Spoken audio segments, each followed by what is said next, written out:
Thank you, everyone, for joining us again on As Per Usual, the podcast for practical patient engagement. So today we're going to talk about community. In our study, participants stated that there's a lack of communities of practice and professional networks that foster a culture of engagement within and among the patient engagement community. This has a negative impact on patient partner recruitment and retention, diversity, inclusion, and overall uptake of patient engagement and research.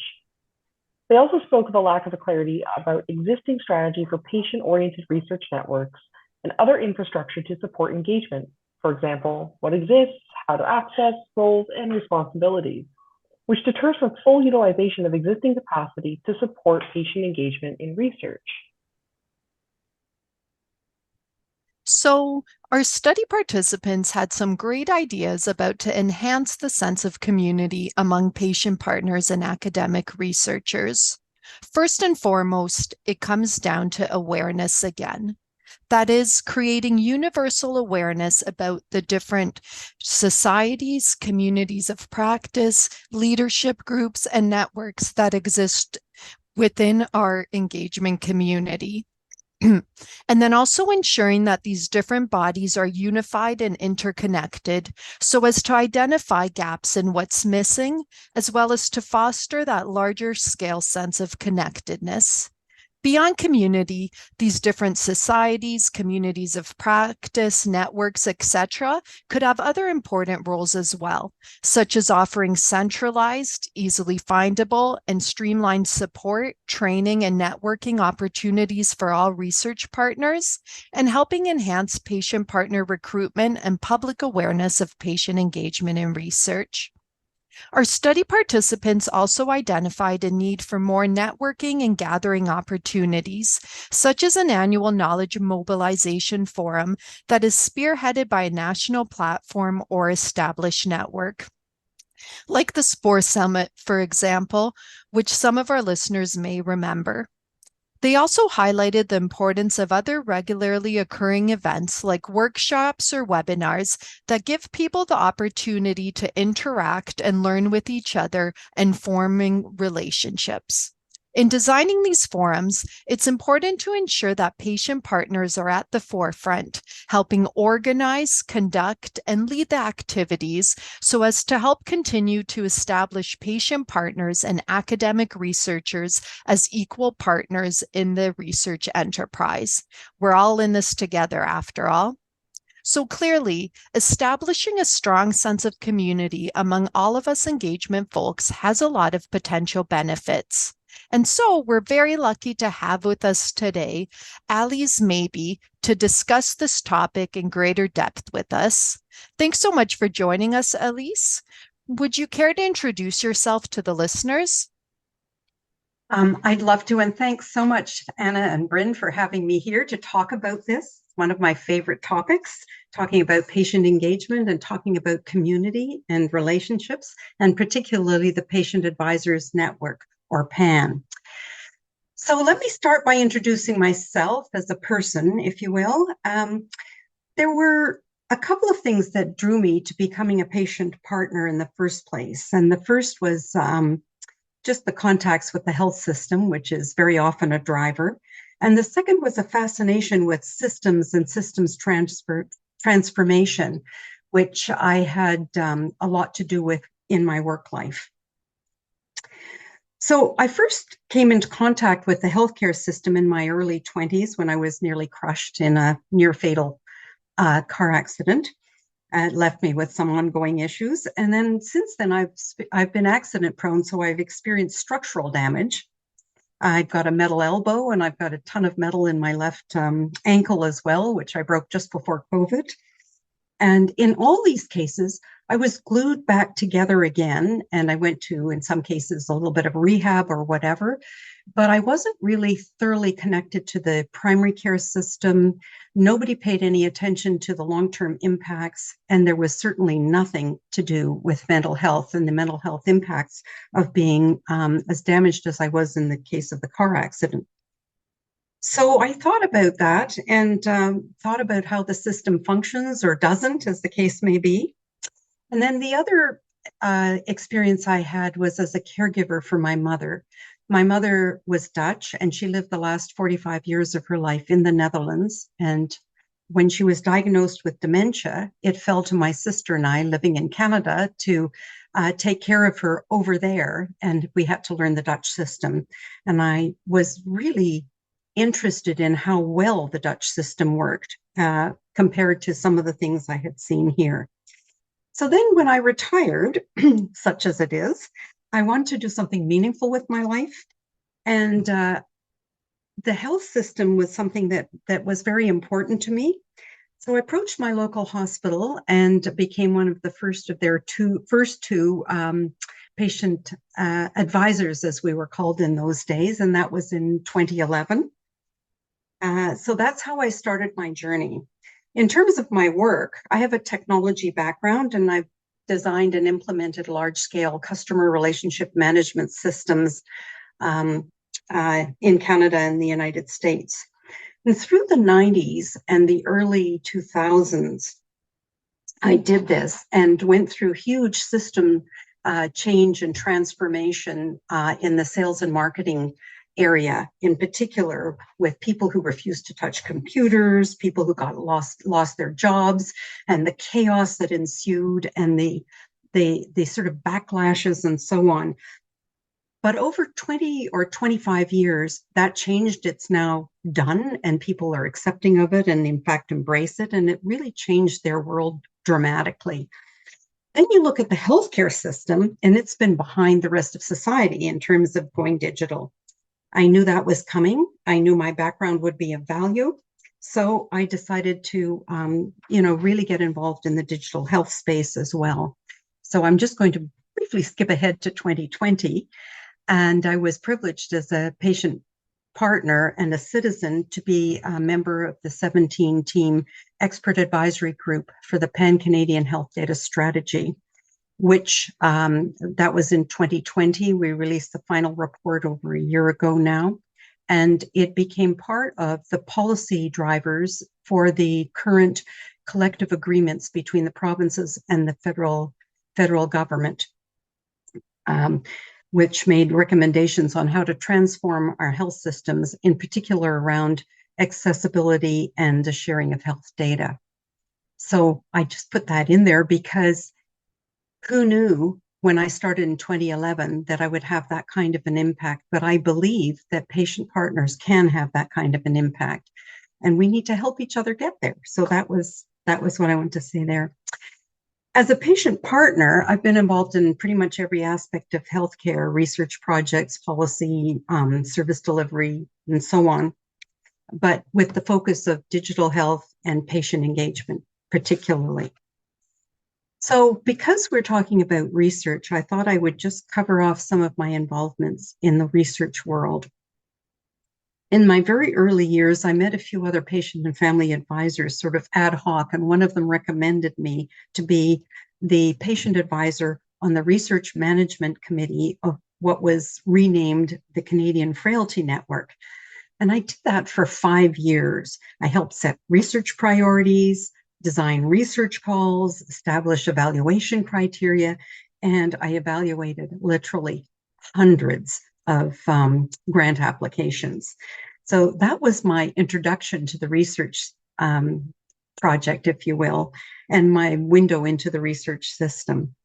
And following on that, I became a patient partner on over 10 different research projects, and I continue doing that today on a wide range of topics.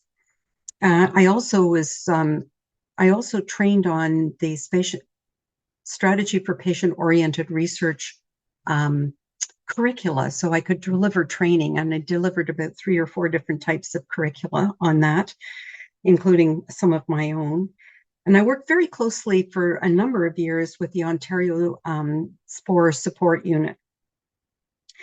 I'm currently still, I'm working since 2019 on the Institute Advisory Board for the Institute of Health Services and Policy Research. And the thing that I find interesting there is there's an opportunity to see how we can make research more timely and more effective. So, and then along the way, I helped to co-found PAN, which launched in 2017, essentially as a community of patient partners in Canada. So that's about me. That's wonderful. Yeah. Yeah, I was gonna say, like, I was wondering, speaking of Pan, obviously I have a lot of experience with various groups and communities and have seen probably a lot of great experiences, not so great experiences in developing a culture of community. Can you highlight some of the, I guess, lessons learned or pieces of the positive culture that you brought into Pan when you were forming that organization? Well, so perhaps the best way I can do that is a little bit tell you about the journey of what created PAN in the first place. So there were four of us in about late 2015, early 2016 who got together and talk. We were patient advisors, and we would get together regularly for coffee. And we thought, gee, this is so great. We're learning so much from each other, and we're so supportive of each other. Well, let's see if there's anything like that. And let's see if we can sort of join up with others across Canada. What we realized actually as patient and caregiver partners is that we were really the antithesis of community. We were singletons, mostly on our own. We didn't get much of a chance to get to know each other except by chance. And our primary relationships were with the organizations or groups that we became attached to. And most of us were involved in more than one way. So many of us were involved in, research or with our hospitals, et cetera. And we looked at some of the patient groups that we were familiar with. There were various ones here and there, and they were all dependent on the healthcare organization that stood them up, and they were in service of the healthcare organization's agenda. And we thought, well, that's great, but it doesn't serve us as patient partners. And we kept looking around for an existing organization, and we didn't see anything that was the kind of thing we were looking for. So we did see a number of communities practice for patient engagement. And some of us sort of became involved with those. I certainly did. And what we discovered was that the focus of these patient engagement communities of practice were on the practice of engaging patients, not on the practice of partnering as a patient. So while there was some overlaps here and there, it was not serving our purpose either, although you certainly could glean things from these experiences. We wanted something quite different that would be, if you will, a kind of a professional organization for patient partners, I guess is the best way to put it. So we sort of floated the idea of creating it ourselves. And a couple of us were going to Vancouver for a conference in early 2016, February. And we got in touch through Twitter and through just, beating the jungle drums with other people who were going to be in the environs at that time.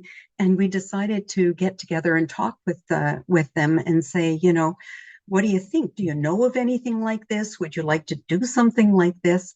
And that was the germ from which PAN sprouted. There were 12 of us from across Canada.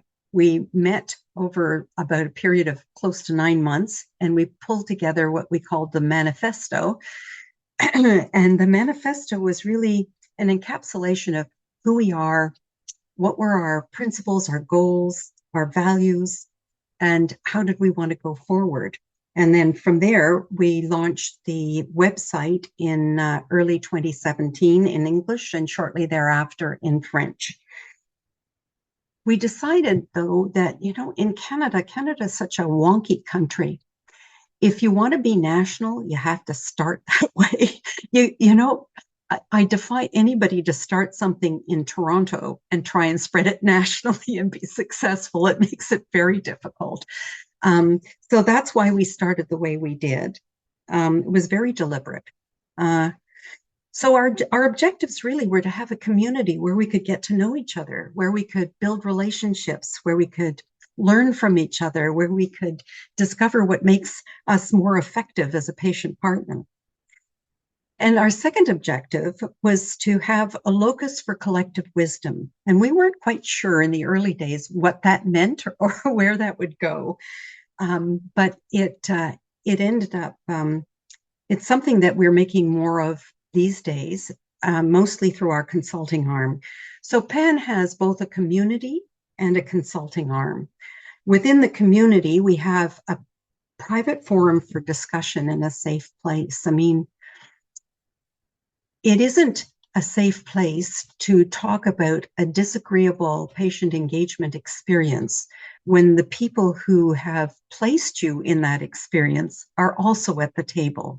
It's very hard to be frank, and we wanted to be very clear that this was for patient partners so that we could discuss about those things and learn how to handle things that aren't working well. We also have an opportunity board, a kind of job board kind of thing. We have tools and resources. We have opportunities to partake of our working groups. We have 3 working groups, which are really designed to help us build tools and resources for ourselves. One on compensation, one on digital health, and one on patient partner safety and ethics. And the other thing we provide are webinars, and we're just actually literally in the middle of piloting our very first course, which is designed by patient partners for patient partners, called Foundations of Patient Partnering. So let me just touch on the consulting arm. So PAN is a social enterprise, and people often say, well, how do you fund yourself? And we fund ourselves by the work that we do as a consulting firm, if you will. And so we have contracts with different healthcare organizations and groups, and they pay us to help them in usually the area of patient engagement. We collaborate with them, and that's how we keep the doors open and the website up and so on and so forth. The consulting also helps us develop our mandate. So specifically, we've completed a partnership on 3 different research type projects. The first one was when we were 6 months old, of all things. The Change Foundation came to us and wanted to partner with us. And we said, you do know we're only 6 months old. And they said, oh, yes.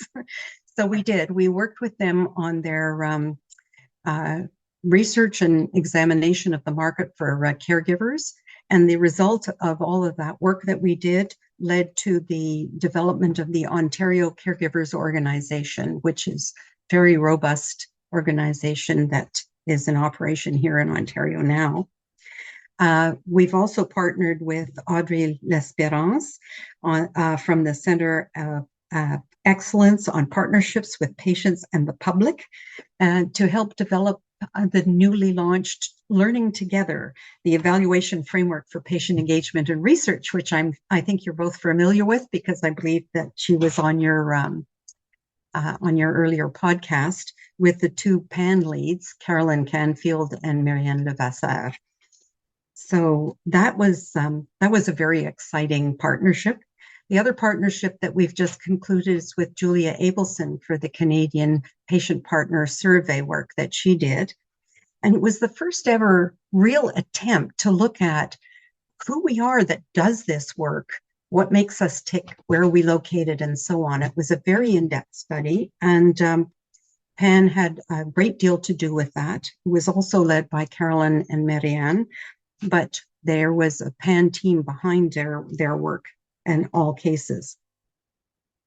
So the other partnership that we have, which is ongoing and current and has been in place for now 4 years, is with the Centre for Digital Health Evaluation out of Women's College Hospital here in Toronto, Ontario. And we have done now a total of 17 projects with them. And we've got more in the hopper. So if we continue to do that work. What it's allowed us to do is to develop a slightly different model for patient engagement that includes a mini community of all the patient partners who are on these different projects.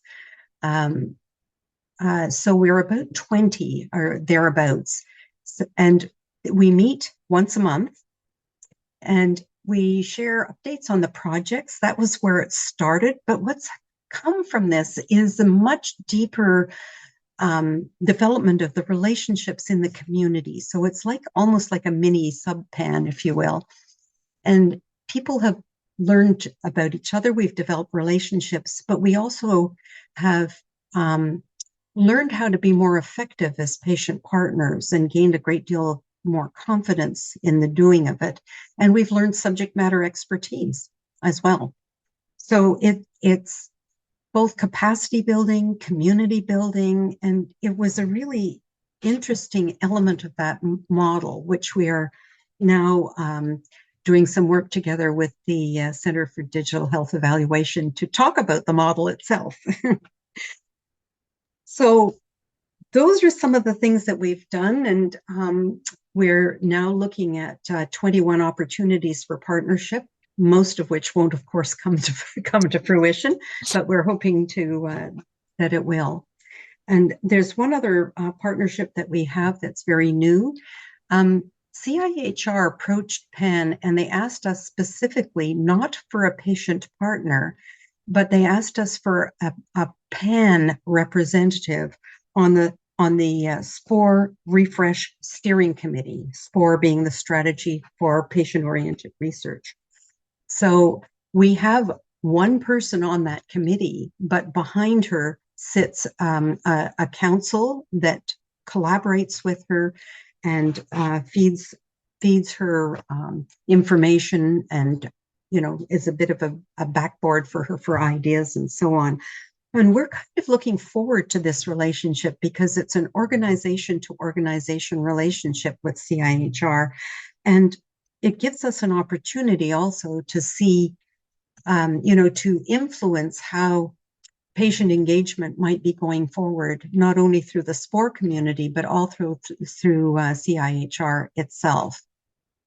So that's it. And just to sum up what I think about PAN and PAN's value, which I think is very far-reaching.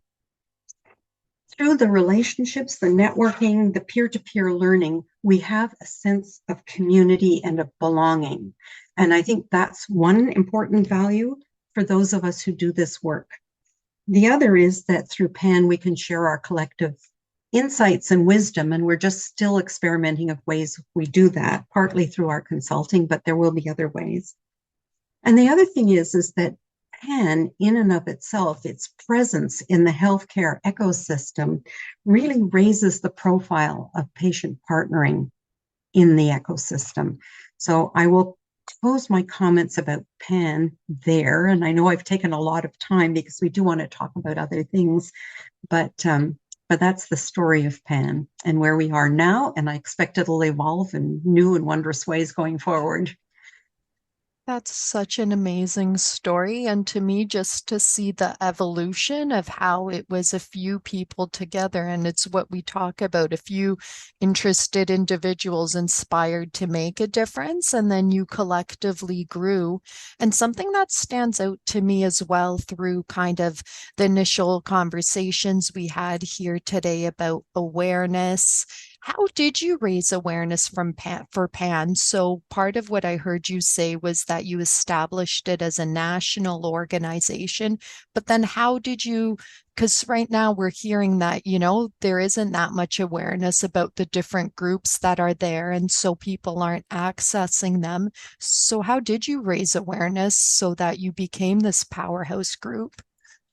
Oh my gosh, that is such a funny question for me because right from the start, we had not enough money. We had almost no money in the beginning to do any marketing or outreach or anything like that. And so we devoted ourselves to word of mouth. And pre-COVID, we would talk about PAN when we went to conferences and so on. And we found that we got an uptick in membership after every healthcare conference that one or another of us from the starting group attended. And then, it's like I told two people who told two people who told two people. It was entirely word of mouth and remains so to this day, although we're now looking at doing something more in the way of sort of outreach because we're sort of moving into a newer phase in our life. But I think part of it too was that patient partners, patient advisors have been thirsty for it. We have a website, so sort of a portion of the people who have come to us and become members have just stumbled upon us on the internet. So there's always that, although there's no guarantees. I think there was such a need for community, and that's what's driven us in this way. And I think to follow up on that, often, I think it's recognized that there's often, and I would say it's a fake barrier to, as from the researcher perspective, that, yeah, I recognize the importance of patient partnership in my research, and I recognize that it's relationship, but that takes time, and I don't have time. That always seems to come up. Like, what would you, I guess, say to that, or how has Pan maybe address some of those sort of well-known challenges that are out there to continue to build community? Well, I'll harken back to the Center for Digital Health Evaluation and our sort of mini group. The group is persistent, and people on the group who are patient partners may do a project and then it's done, and then they're back in the group again, and they may do another project and then it's done, but they're still always part of the group if they so choose to be, and most of them do.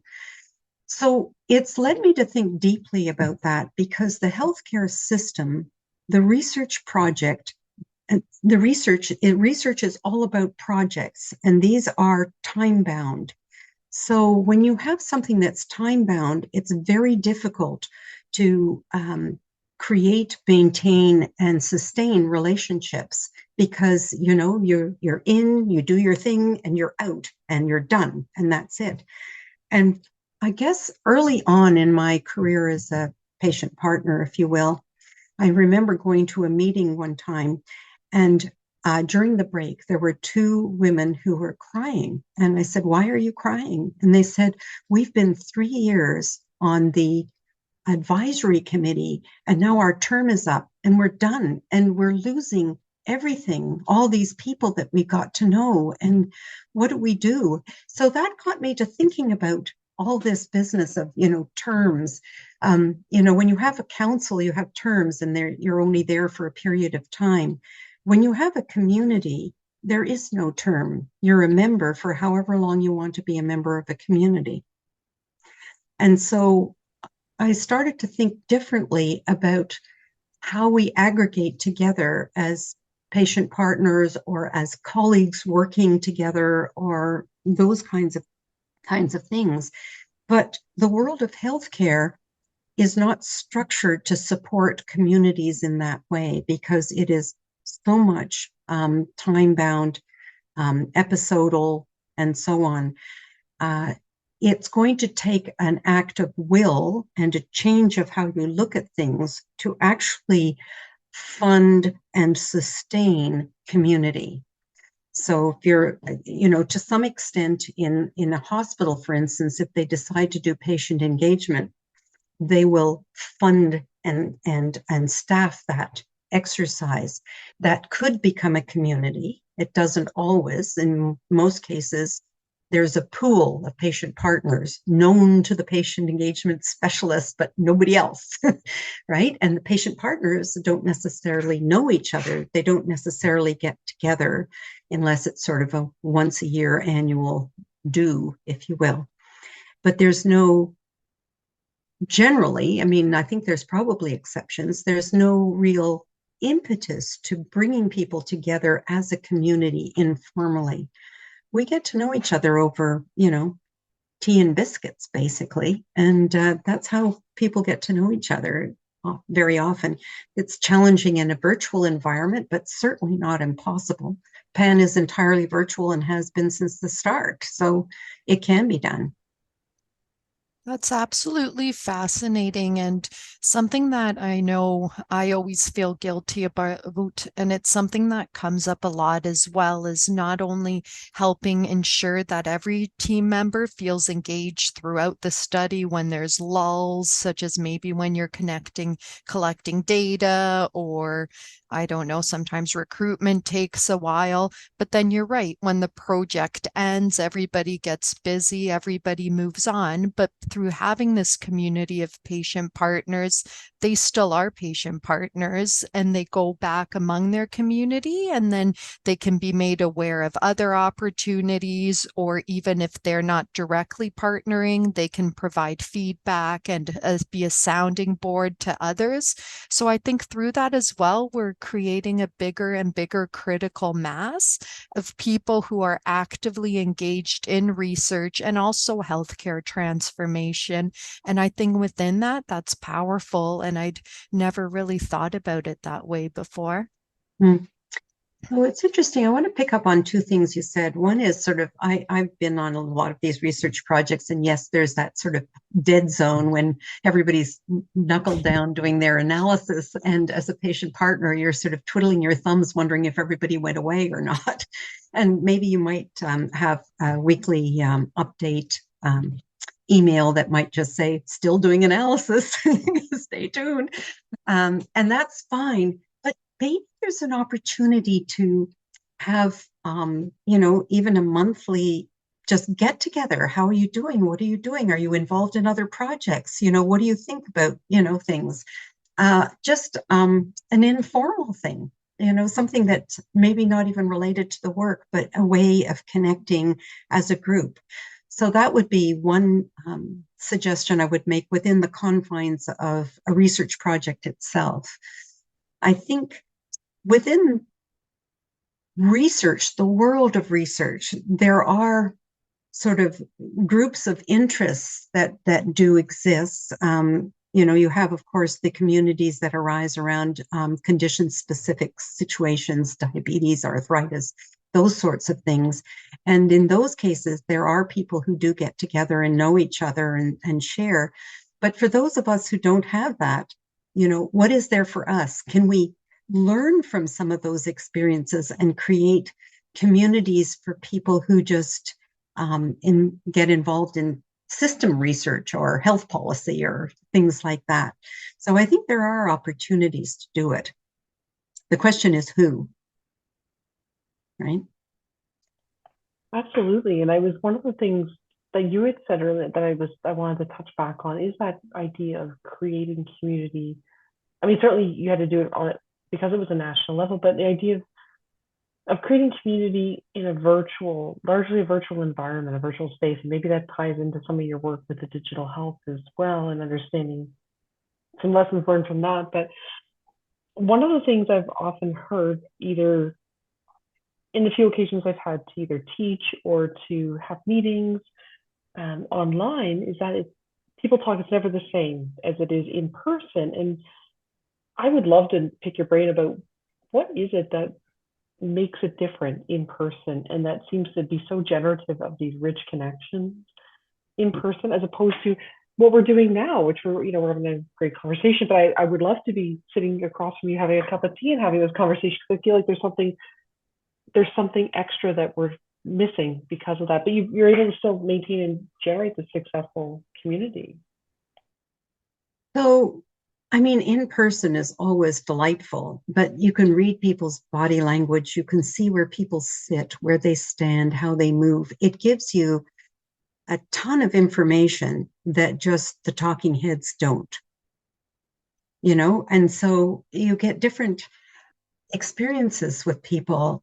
Just a small story, but I became very well acquainted and indeed very good friends with somebody during COVID, entirely virtually. And after 18 months of working very, very deeply together and getting to know each other, we finally met in person. It was such a shock because I'm taller than she is. And so it was sort of like, oh, this is who it is. We spent the first hour and a half together being totally bemused at actually being in front of each other after being talking heads with each other for so long. Even though, like I say, we became very good friends. So there is something very special about being in person. There's no question.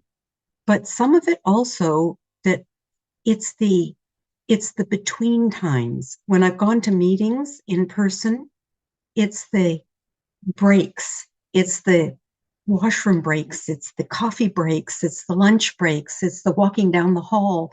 When you talk to people and you get to know them, and you learn about things, and you learn about opportunities that are not part of the meeting agenda, if you will. So how do we replicate that in a virtual world, right?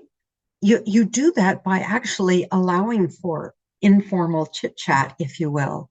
And I've found with some of the relationships I've built on some of the work that I've done and so on, sometimes we'll spend as much as half an hour talking about somebody's dog, you know, because these things are important. We're humans. We need to know these things. And then it was because we did that that I discovered with this colleague who became a dear friend of mine that we had a Dutch connection. And it wasn't until the third month of our work that we spent some time chit-chatting. And she mentioned casually that she had lived in the Netherlands for 5 years. And I went, what? And so we went from there, you know. We would never have figured that out if we had stuck to the agenda. And it allowed for, you know, not only the a deepening of a personal relationship, but it allowed for the richness in the way that we work together. That that's really special. And I think those opportunities, we need to make room for them. But you have to actually schedule them when you do them online. We're going to schedule having chit chat time now, you know, or you just segue into it and allow for it. Well, it's funny as you were saying that, and certainly Anna and I we've only ever met online, and we've had some great sort of chats in that little chit chat. We realized we actually don't know how tall the other person is until now. That's right. It's so true. It's so true, Alice. Yeah, yeah. It is funny, you know, and how they walk, and you know how people walk or how they sit, and you know their body language. It's very important, all those things. Yeah. So I think we've done a pretty good job of really highlighting many of the different benefits of community building within the patient engagement community, beyond even for me what I had initially thought about. And what would you say then to somebody who's feeling really inspired and is like, you know what, I would love to start a community of practice. So how do I go about it? I guess I find some friends who or colleagues that have similar research interests to me. And then what are the next steps? What would you tell them to really help make it stick and be something that flourishes? So that is a very challenging question. So there are some practical elements to that. We needed some seed money to make Pan go, and some of us dug into our pockets for that because you do need that. You know, it costs money to incorporate, which we are. We're incorporated not for profit. We needed money to create a website to start the ball rolling and so on. So that's one thing that you need. The other thing you need is you need at least one person who is the driver, who is really committed to doing it, and preferably more than one because it can get pretty lonely if there's only one, um, who understands how to put wheels under things and who can listen to the community, because you need to hear what the community wants and where they want to go and so on. And that's something that we do as regularly as we can in PAN. We do surveys, but we also listen, and we also look at the conversations that are happening on our discussion board to get a sense of what people want and where they want to go. And it, you know, it needs to be topical and vital. So, and you need to know what's in it for people to be there. You know, are they just going to be listening? Is that what they want? You know, because there are people, what you might call lurkers, right? And any social media network will tell you that there are people who are the actively engaged, and then there are people who just read. And they sort of lurk around to see what's going on and to inform themselves, but they don't actually participate in an active way. You know, so. So looking ahead then, where would you, I guess, in your ideal world, where would you want to see patient partnership communities grow? Or how would you see them grow? Well, I guess so if we take, for instance, the research world, it would be really interesting to see if there was a community of patient partners who were involved in research. It could even be sort of an offshoot of PAN, if you will, sort of a subgroup in the same way that our digital group is a subgroup, where they could sort of learn from each other, where they could formally, as a group, connect with outfits like outfits that are communities of practice for patient engagement folks, because there's an intersection of interests. The interests are not identical, but there's definitely an overlap. And so, you know, that would be one thing I could see, is that you have groups of patients attached to the different SPORE units, for instance. If one were an organization and said, I wanted to support that, you could actually create a national meeting for 2 days where you pull all the patient partners that are involved in the research projects through SPORE together, and see if they want to develop a community of their own, and what would that look like, and where would it be housed, and how would it be funded, and so on and so forth. Because ongoing funding is definitely an issue. You could create something like that that would be then, if you will, tethered to CIHR or the SPORE groups or whatever. You sacrifice, when you're tethered, a degree of independence, but maybe that's okay too, right? As Ben, we chose to stay independent. That's okay. Yeah. I'm learning so much and also thinking about things in so many different ways than I have. And that's saying a lot because I think about this stuff all the time. So thank you so much. And another thing that's really coming out for me that I hadn't realized is really we talk about the need to shift power, and that in order for patient partners and academic researchers to be equal partners, they truly have to be equal partners. And communities of practice, especially independent ones, but then that come together with other academic research partner groups, they have the capability to create that, which is really powerful as well. So I think moving forward, if we do want to create a future state where patient partners and academic researchers are equals, I do think these communities of practice, they will be and are integral to that.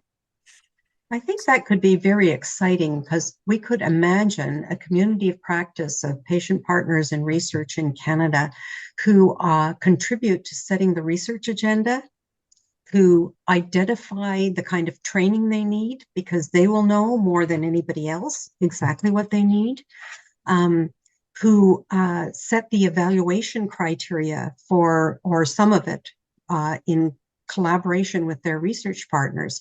There is a lot that could happen to mature the whole patient engagement landscape in research through the pulling together of a community of practice for patient partners in research. There's no doubt in my mind about that. And who knows, once they get together, what else they would cook up that would be useful. I was even thinking back to we did a survey as the first step of this study of academic researchers and patient partners engaged in SPORE-funded research, and we had a heck of a time identifying patient partners, and we had to go through the academic researchers, and then we ended up just kind of trying social media as well.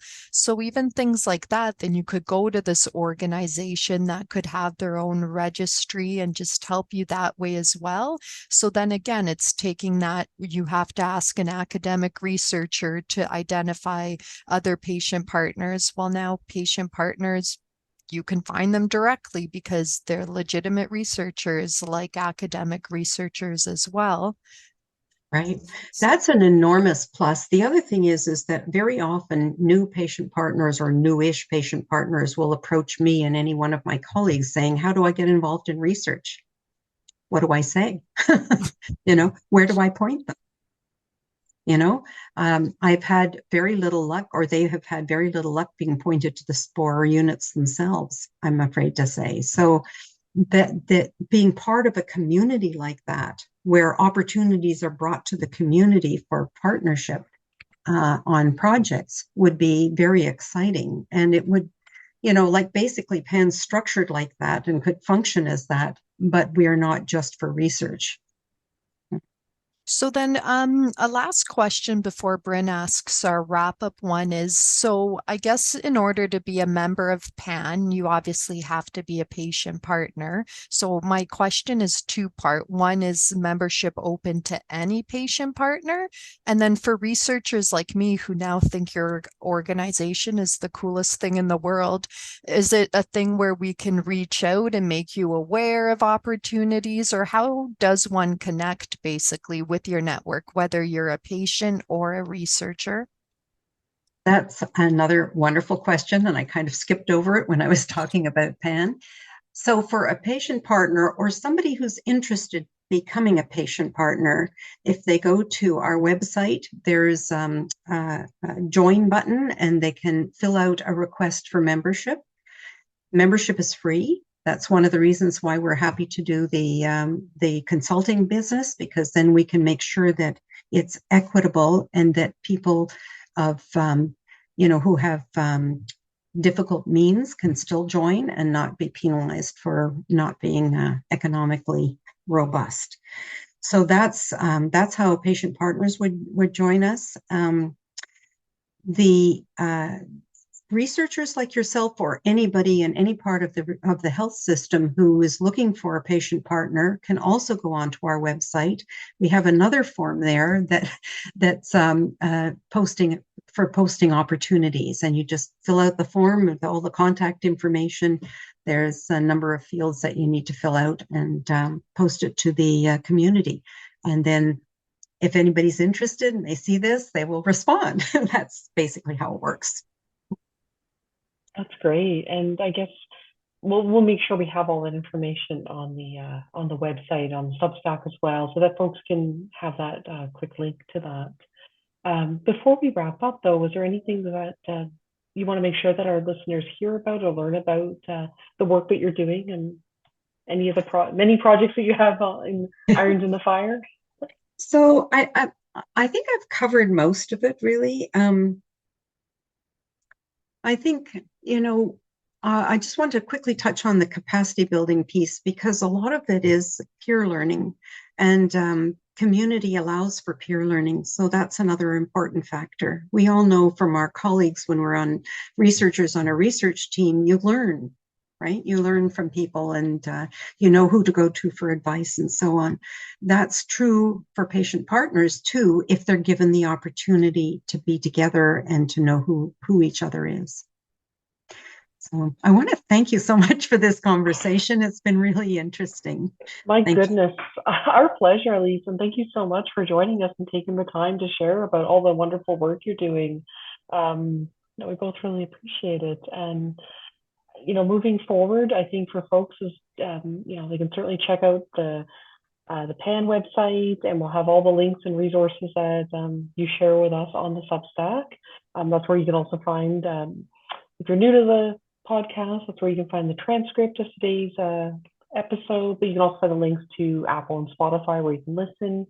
And you can also find the YouTube link, because we like to have this as a video with closed captioning as well. So whichever way you'd like to take in your podcasting information, we have that available. So if folks want to also reach out, you can reach out to Anna at anna.asperusual@gmail.com, or myself, bryn.asperusual@gmail.com. So thank you once again, Alies, for a wonderful conversation today. And I think together we can all keep moving forward and making patient engagement the standard in research, or as per usual. So thank you very much.